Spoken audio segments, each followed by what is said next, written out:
All right, well, welcome to Dark Dave's shop. This is Dark Dave. What do you do after you ride and you got a lot of sandy, salty stuff? Well, you clean. I've talked about my cleaning stuff before. I use FW1 Racing Formula. This is the one I prefer, which is the cleaning wax, which cleans and waxes. The other one does have a wax in it. It's, Carnauba, whatever.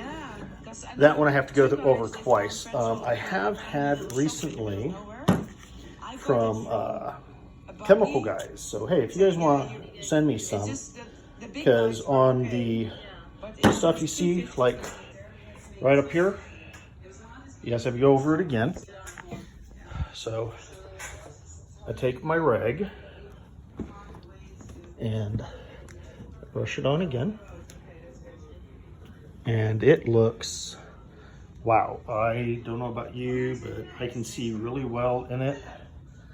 It is really smooth, it's shiny.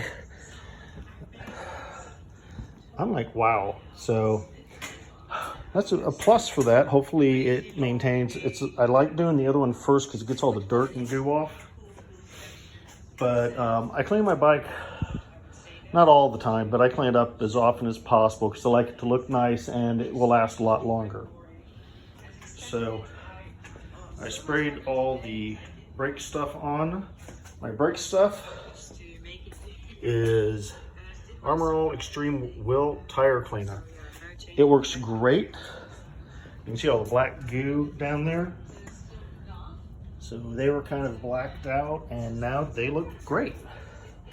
I'm gonna have to go over her one more time. I got a double clean.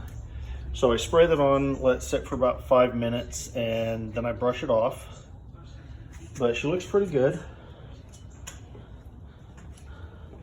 The lower areas, as I said, I'm using the Carnauba wax. If you wonder what I do while I'm cleaning, I watch motorcycle videos. I happen to be watching Itchy Boots, and this is her Kalahari Rally Stage 2. But I don't know about you, but I think she is a beautiful bike. And because this is a off-topic type thing, it's not a ride, because it's been a miserable day. My knees are killing me, aka why part of the reason I went to a trike. It's because back and knee problems. But I'm happy with her. Oh, by the way, if you didn't know already, I don't know if she's gonna show it because the key's inside. Nope, she didn't do anything. But she's 26,000 plus miles. Yeah, I don't sit her still long. But I want you guys to have a great day and enjoy.